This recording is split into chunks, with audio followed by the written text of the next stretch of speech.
fiery horse with the speed of light, a cloud of dust, and a hearty hi-yo silver. The Lone Ranger.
His faithful Indian companion Tonto, the daring and resourceful masked rider of the plains, led the fight for law and order in the early western United States.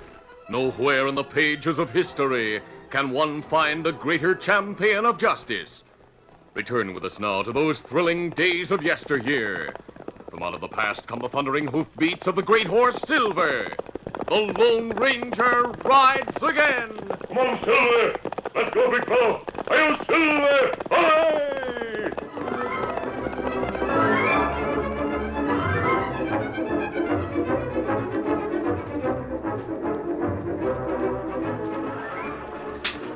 Get up there! Come on! Get along here! For some time, the big stagecoach had been traveling north from the town of Cripple Creek. 6 powerful horses had pulled the swaying vehicle up a steep hill. They had just reached the top of the grade when suddenly... Stop the stage! Ed, another holdup. Get the critter. Joe Driscoll, the driver, shouted to the man riding shotgun. But before the armed guard could fire, he was brought down with a bullet in the heart. Whoa there. Whoa, boy, whoa. With the guard dead or dying, Joe knew that resistance would be useless. He brought the stage to a halt. There ain't any passengers? No. Throw down the Strongbox. Now, hold on, mister. We're not toting any gold this trip. I hear different. Throw down the box. All right, all right. Driscoll pulled the heavy strongbox from the top of the stage. As it fell to the ground, he made a sudden grab for the peacemaker he carried in his belt. No, you don't. The impact of the outlaw's bullets knocked Joe from the seat. He fell to the ground. In spite of the pain of his wounds, the old man lay motionless, scarcely daring to breathe, for fear the outlaw would realize he was still alive. Now to shoot the lock off that Strongbox. Joe Driscoll watched the gunman shoot the lock from the strongbox. Then, instead of looting the box, the man spurred his horse and rode away. Get up there. Get up. Joe tried to move, but the effort brought a sudden wave of pain that left him unconscious.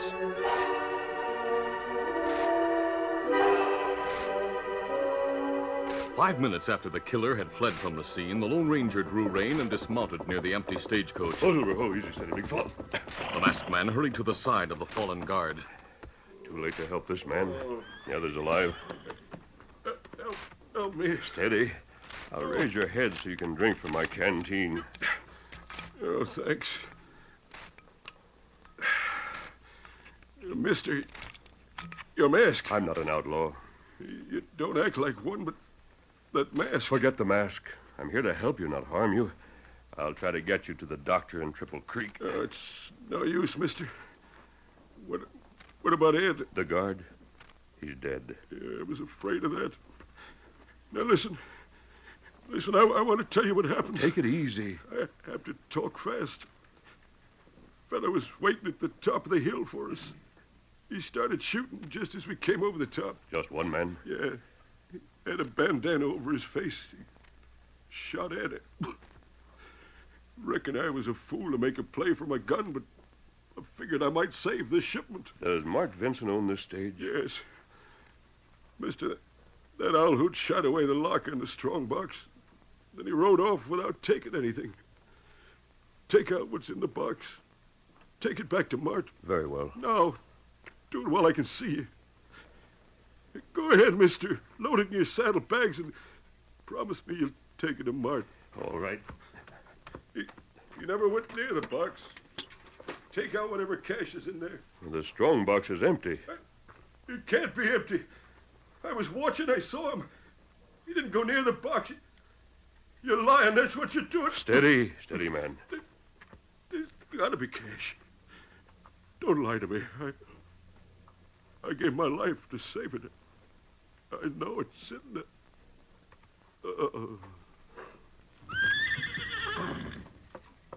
He's dead, Silver. He died to protect an empty strongbox.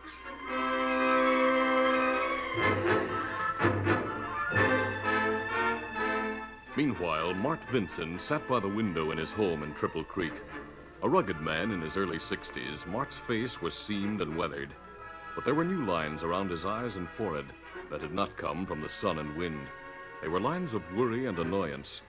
Proud and independent, he bitterly resented the recent attack of rheumatism that made him a virtual cripple. He thanked his wife gruffly as she rearranged the pillows behind his back and tucked a woolen blanket around his legs. Sarah, you fuss over me like I was a 2-year-old. I'm all right. You don't act as if you are. Yeah? Sitting by the window all afternoon, just looking out, not saying a word. What are you worrying about? These holdups we've been having. Jerry, if they don't stop, I'll go out of business. The sheriff's trying to get a lead on the crooks behind the robberies. I'd feel a lot better if Tom were home. Mart, why don't you let me write Tom and tell him about your rheumatism? No. If he wants to stay in Red Rock, I'm not going to force him to come home by telling him I'm sick. Let him stay there if he'd rather spend his time in cafes and gambling halls and be home with his own mother and father. Cafes and gambling halls? Well, you know very well he's studying the law with Lawyer Pringle. Yes. He doesn't have time to go to cafes, and he never gambled in his life. I heard different, Sarah. Just what did you hear? Well, never mind.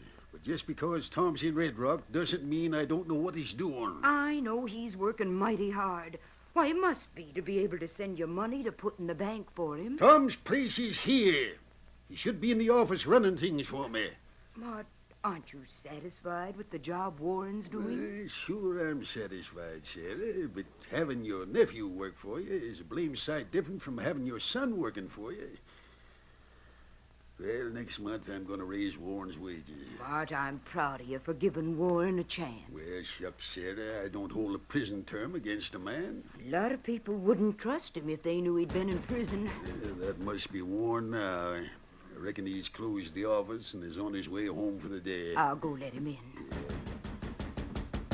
I'm coming. Just a minute. Hello, Aunt Sarah. Come on in, Warren. I'm in the living room, Warren. He's been sitting there waiting for you. Did the stage get off to Harpersville all right? We left on schedule, Uncle Mart. I stopped to bring you this letter. Came to the office. I think it's from Tom. Well, let me have it, Warren. Maybe he said something about coming home. The envelope's sort of wrinkled and dirty looking. Must have had some rough handling after it left Red Rock. Well, what's the difference as long as it's here? Open it, Mart. Sure thing, sir. I'll stay long enough to hear what Tom says. And, Uncle Mart, some cash fell out of the envelope. Give it here. Sakes alive, Mart. There's no need to bite Warren's head off. I'll pick it up, but... Never mind looking it over. Give it to me. Oh, I didn't mean any harm, Uncle Mart. Here. Thank you. Aren't you going to read the letter? Well, I'll read it later.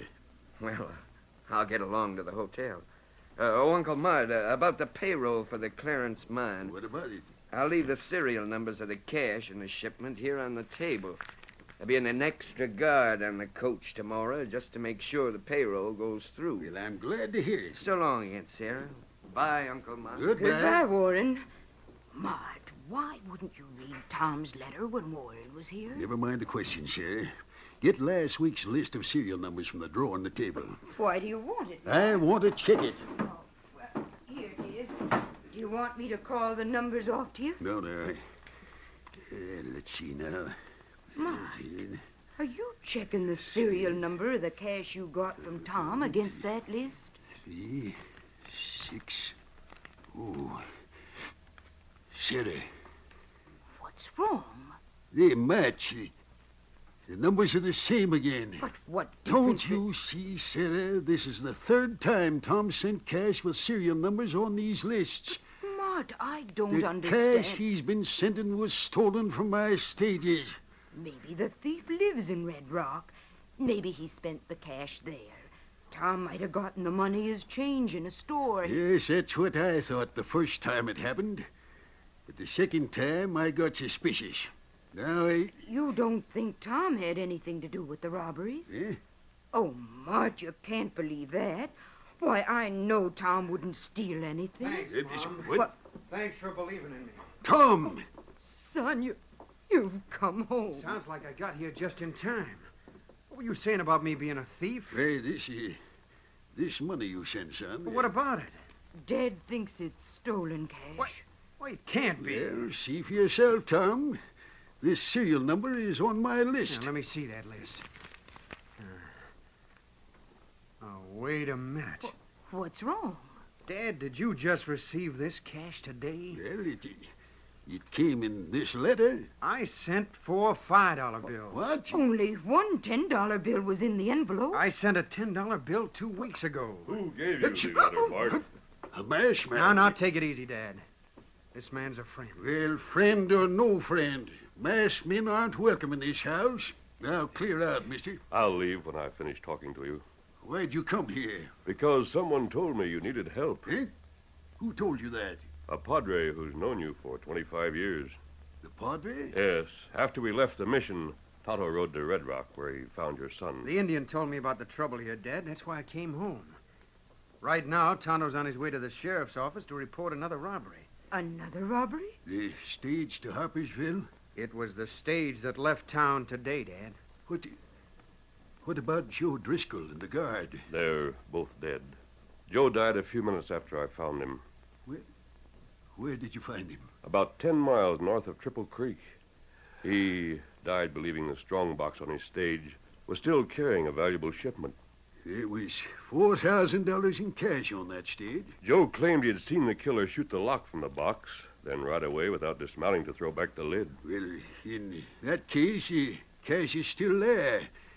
Say, Tom, go after the box and bring it back here. Oh, no, wait. That would be a waste of time. You see, Joe was still alive when I opened the box. It was empty. Now, looky here. I knew Joe before my son was born. We were partners and pals for 20 years. I'd take his word against a masked man's any day. But, You Dad, keep don't you- out of this, Tom. Joe said the box hadn't been touched. The masked man claims it was empty. That means just one thing. Mister, you must have taken the cash. No, You're Dad. covered, mister. I might be crippled, but I can still handle a gun. Now then, Tom, take his guns and mask. I aim to see this man's face before I turn him over to the sheriff.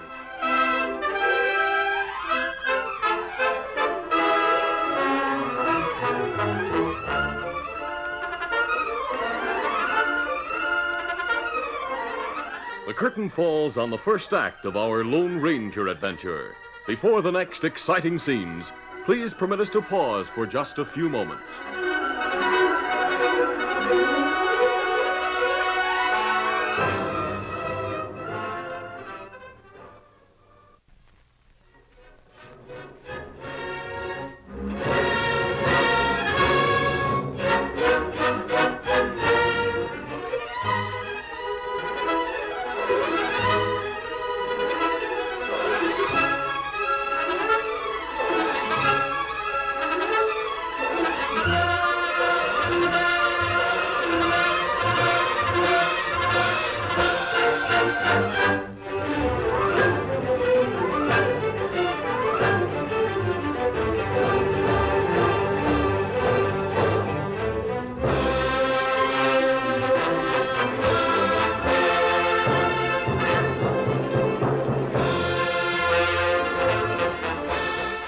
Now to continue.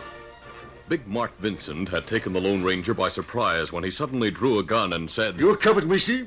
I might be crippled, but I can still handle a gun.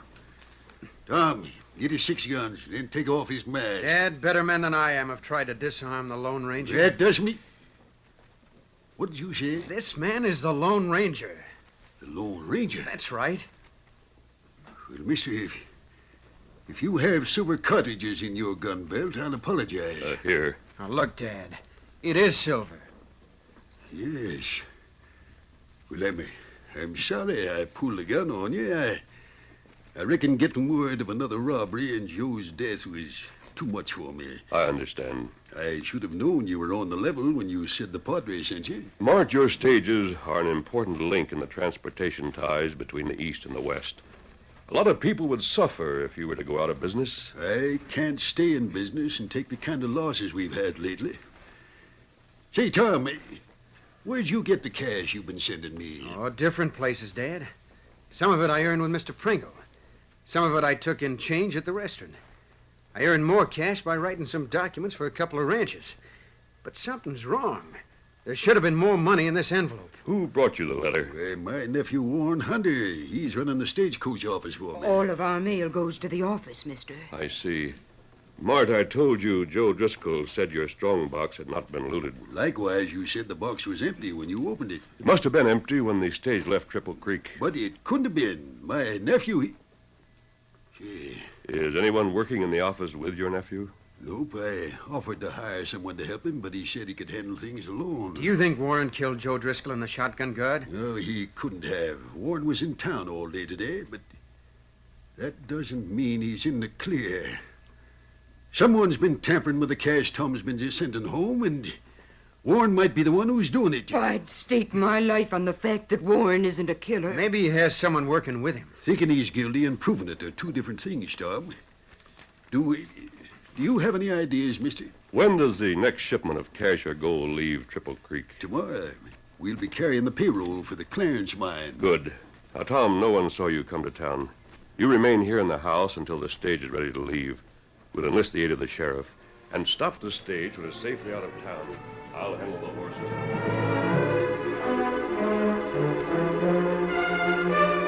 As the Lone Ranger made his plans, Warren Hunter rode into the hills surrounding the town. He traveled slowly over rocky ground that showed no tracks and drew rein in front of a large cave. As he dismounted, a man came from the shadows to greet him. Howdy, Hunter. Hello, Foxy. Thought you weren't coming tonight. I had to wait until I could leave town without being seen. Where's Lefty? Went into town to buy supplies. Did he go with you on today's job? No. You said there'd be no passengers on the stage. How much did we get on that holdup? Your share's $2,000. Hand it over. I didn't bring it with me. There'll be another job tomorrow. Oh, I see. I'll pay for both of them at one time. Be sure you do. I don't trust a man who tried to pin the blame for something on one of his own kin. If you mean my cousin, Tom Vincent, Yeah. I've hated him as long as I can remember. What'd he ever do to you? Plenty. I went to prison because he caught me stealing and turned me over to the law. I'll get square by framing him into a noose. His old man doesn't know I fake a list of serial numbers every week. The only real numbers on it are the ones I copy from the cash Tom sends to be put in the bank for him. Good thing you give him numbers that can't be traced. Now, what about tomorrow's job? Stage will leave town at the usual time. Supposed to be carrying the payroll for the Clarence mine. There won't be any passengers, but you'd better take Lefty to help you. There'll be an extra man riding shotgun. We'll take care of it.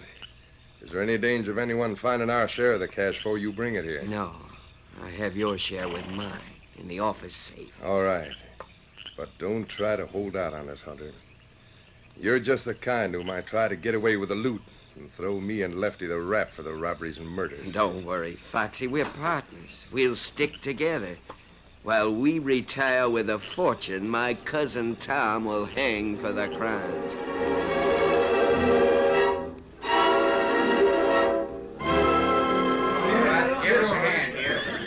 The next afternoon, Warren Hunter stood in front of the office and watched while the strongbox was placed aboard the stage. All set, Jim? Yep. Good luck. Thank you. Get up there.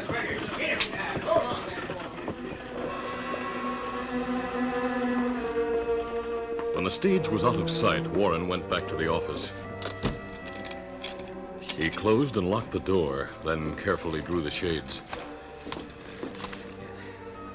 Then he moved to a safe. Deftly, he dialed the combination and opened the heavy metal door. Working quickly, he began to transfer the contents of the safe to a saddlebag. Arrived at the cave tonight. Pay off Foxy and Lefty. He was halfway through the task when he heard a key turn in the outside door. Hey. A moment later, the door swung open. Hello, Warren. Tom, what are you doing here? Surprised you, huh? Well, yeah, I thought you were in Red Rock. What's the idea of locking the door and drawing the shades in the middle of the day? Leave those shades alone. Why? You trying to hide something? What's the cash you're taking from the safe? What's the idea of putting it in your saddlebag? Get out of here, Tom. I'm busy. Let's see the label on that money. Clarence Mine, huh? This wouldn't be the payroll that was supposed to go out on the stage, would it? All right, Tom. What's the idea of pulling a gun? The last time you caught me stealing, I didn't have a gun. Meaning what? Things are different now. But you're caught again. Yeah. The strong box on that stage must be empty. That's right. You figured it all out. No, not all of it. Maybe you can tell me what I don't know. Who holds up the stages? My partner. I have two of them. They stop the stages and pretend to rob them. Only I've already taken care of that. Whenever cash is shipped, I send an empty box. Paper money doesn't weigh much. Nobody knows the difference. I see. Go ahead. Squirm, cousin. Don't you wish you could go to the law with a story like you did last time? I swore I'd get even with you, and this is my chance. Before I'm through, you'll be dead, and your dad'll be broke. Warren, there's a masked man at the window behind you. Unless you drop your gun, he'll shoot before you can turn around. You think I'd fall for that old trick? It's no trick. Drop the gun. My hand! I told you he'd shoot. I'm hurt. Tom, help me, my hand. You got what you deserved. You'll get a lot more before the day is over. What are you going to do with me? You're coming with us. With you and the masked man? Yeah. Oh, when people see that masked man has captured me, they'll think it's a holdup. You can't force me to go with you. We've already thought of that. Our horses are in the alley behind the office. Once we start for the hills, no one will be able to catch up with us, even if we are seen. Well, We'll take you to where the stage and the sheriff are waiting. Now get moving. The Lone Ranger and Tom Vincent rode through the hills with their prisoner. Half an hour later, they reached the main trail several miles north of town, where the sheriff was waiting with the stage that had left Triple Creek a short time earlier. Here's your prisoner, Sheriff. He admitted to me and the masked man that he'd been shipping empty strongboxes. Glad you got the critter. I'll put handcuffs on him. You can't do this. Tom forced me to confess what wasn't true. I demand... Save it for a jury. Put out your hands. Sheriff, don't handcuff me. I'm wounded. That wound is only a scratch. Sheriff, what's going on here? How come you stopped the stage? You'll find out what's going on, Jeb. Step inside the stage. But I'm a driving it. Not this trip. Step inside with me and Tom and Warren. Well, who'll handle the horses? I'll do that. Mister, those killers might shoot without giving you a chance. Tonto's with your posse. They'll be in the hills above this trail. From there, they'll be able to watch the stage. That won't be much help when the shooting starts. It will if they're within rifle range of the outlaws. I'll tie Silver's reins to the back of the stage, and then we'll travel.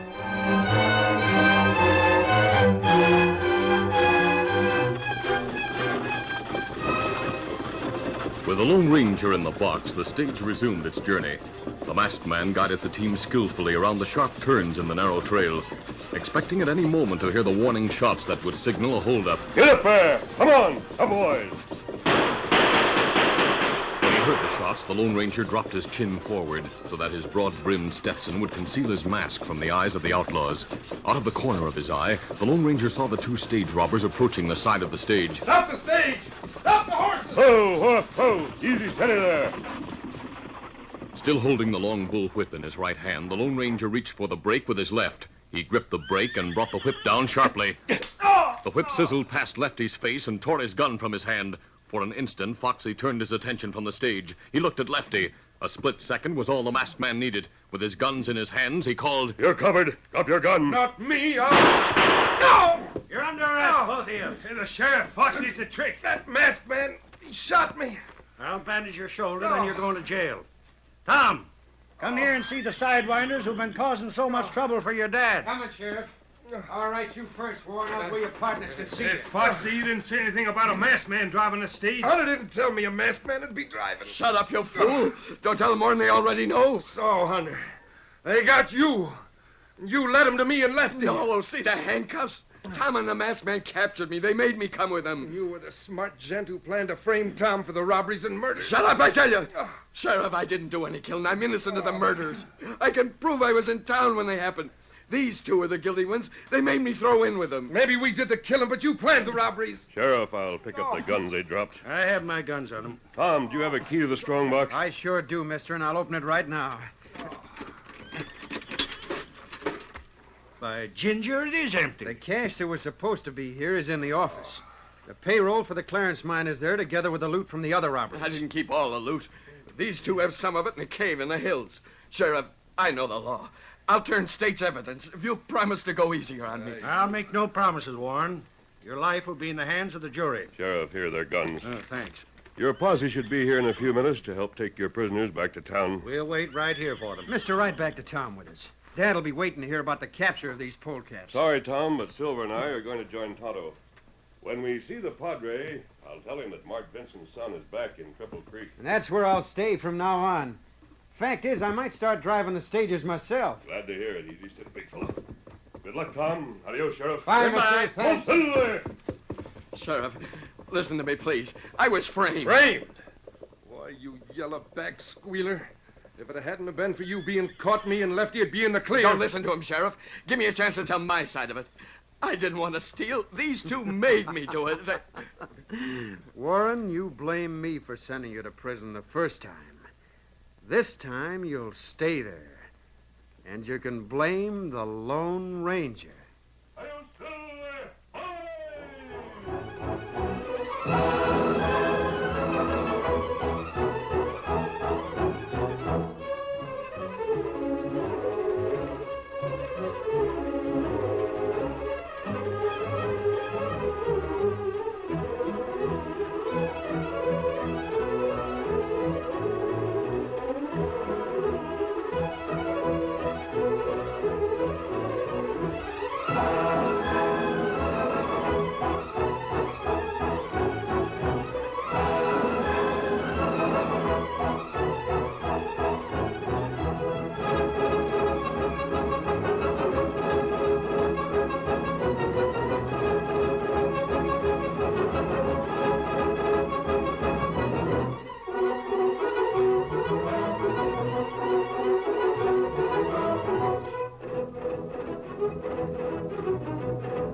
This is a feature of the Lone Ranger Incorporated, created by George W. Trendle, produced by Trendle Campbell Enterprises, directed by Charles D. Livingston, and edited by Fran Stryker.